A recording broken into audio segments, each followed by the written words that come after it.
যারা হাই রেটে বা অনেক উপরে শেয়ার কিনে এখন টেনশনে আছেন তাদের জন্য আজকের এই ভিডিও। আসসালামু আলাইকুম, trade with stop loss BD চ্যানেলে আপনাদের সবাইকে স্বাগতম। প্রথমেই একটা কথা বলি, বাজারে প্রায় সবাই কোনো না কোনো সময় হাই রেটে শেয়ার কিনে ফেলেন। এটা নতুন কিছু নয়।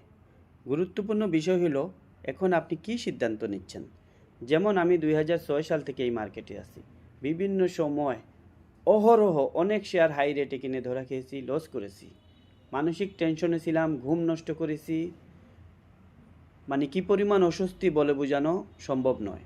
আমাদের মার্কেটে এখনও অনেক নতুন বিনিয়োগকারী বা বয়স্ক বিনিয়োগকারী অথবা মহিলা বিনিয়োগকারী, এমনকি অভিজ্ঞ বিনিয়োগকারী বৃন্দ আছেন যারা এখনও হাই রেটে শেয়ার কিনে তারপরে আপনারা বিভিন্ন টেনশনে রাত্রি যাপন করেন, ঘুম একেবারেই আসে না। আমি আশ্বস্ত করে বলবো, হাই রেটে শেয়ার কিনেছেন, অতিরিক্ত টেনশন করবেন না। এখানে গুরুত্বপূর্ণ বিষয় হলো এখন আপনি কি সিদ্ধান্ত নিচ্ছেন সেটি। শেয়ার 10% বা 15% লস দেখলেই ভয় পেয়ে নিচে বিক্রি করে দেন। আবার কেউ কেউ কোনো পরিকল্পনা ছাড়াই বছরের পর বছর শেয়ার ধরে রাখেন। তাই আজ আলোচনা করব হাই রেটে শেয়ার কিনে থাকলে এখন কি করা যেতে পারে।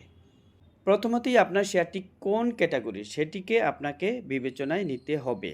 দেখুন, আমরা এখানে বিবিএস কেবলসটি উইকলি ভিউতে দেখতেছি। একসময়ে বিবিএস কেবল শেয়ারটি দেখেন 140 টাকা রেঞ্জে ছিল। সেখান থেকে শেয়ারটি জিগজেগ করে করে ডাউন ট্রেন্ড করে করে আজকে শেয়ারটি একসময় কত টাকা ছিল, 13 টাকা লেভেলে আসছিল।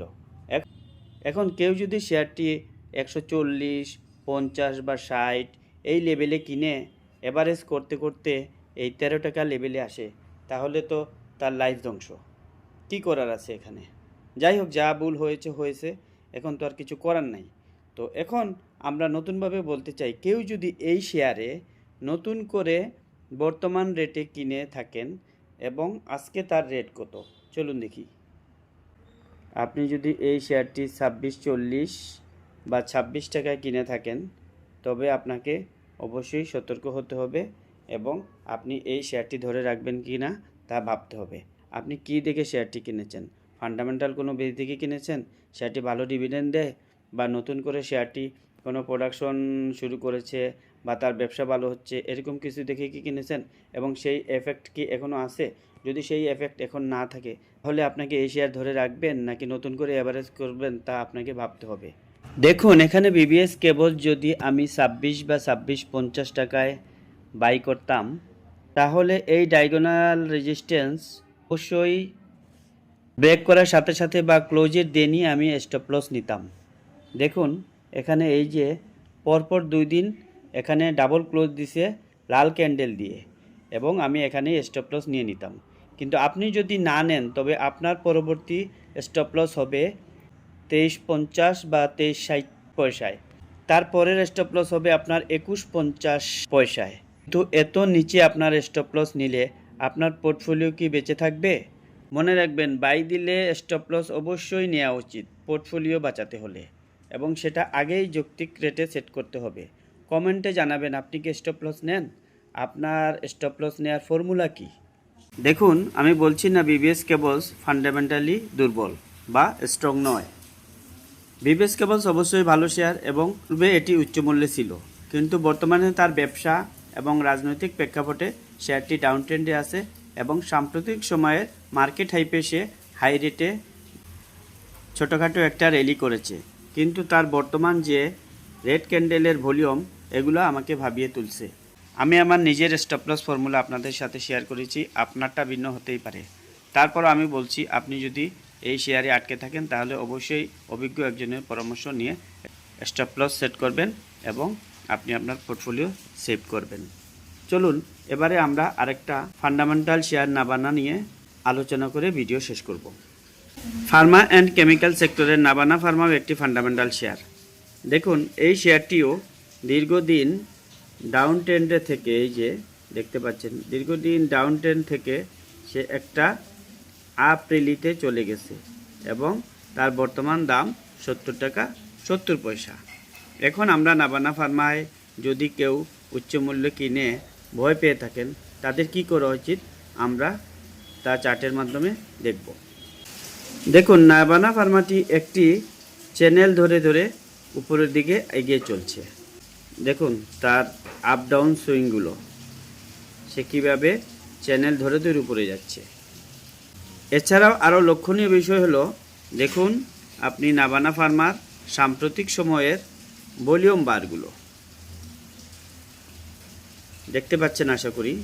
যদি নাবানা ফার্মা এখানে 75 টাকা লেভেলে কিনে থাকে, তাহলে বর্তমান রেট তার 70 টাকা 70 পয়সা। সেটা তার জন্য চিন্তার কারণ হতেই পারে, কিন্তু আপনাকে এতে মাথা ঠান্ডা রেখে বিশেষজ্ঞ পরামর্শ এবং আপনার নিজস্ব টেকনিক্যাল বিশ্লেষণ দিয়ে মার্কেটের কোনো শেয়ার বাই করলে এবং তার যৌক্তিক স্টপ লস সেট করতেই হবে। তো দেখি আমরা এখানে নাবানা ফার্মার যৌক্তিক স্টপ লস কী আসে। আমরা যদি ফিবো দিয়ে দেখি, চলুন দেখা যাক ফিবোতে নাবানা ফার্মা কী দেখায়।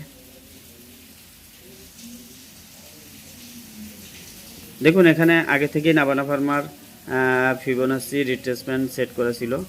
আচ্ছা, আমি এটা কেটেই আপনাদেরকে নতুন করে দেখাচ্ছি। নাবানা ফার্মার ফিবো রিট্রেসমেন্ট সে কোথায় সাপোর্ট পেতে পারে, এটাকে একটু রিসেট করে নেই। দেখুন নাবানা ফার্মা যদি কেউ এখানে 75 টাকা বাই করে থাকে, তাহলে বর্তমানে ওরিড হওয়ার কিছু নেই।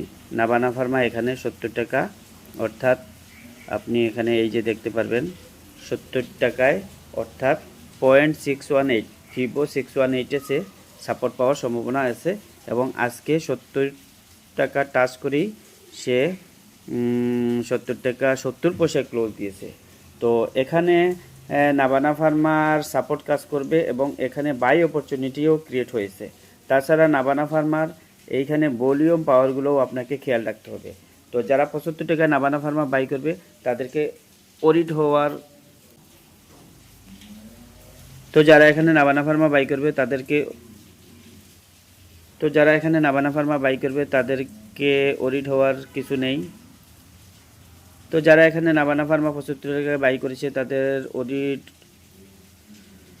যারা এখানে 75 টাকায় নাবানা ফার্মা বাই করেছে তাদের ওরিড হওয়ার কিছু নেই, কারণ 75 টাকা থেকে নাবানা ফার্মা 70 টাকা 70 পয়সায় অবস্থান করছে এবং ফিবো রিট্রেসমেন্ট 618-এ সে সাপোর্ট নিয়ে 70 টাকা 70 পয়সায় ক্লোজ দিয়েছে।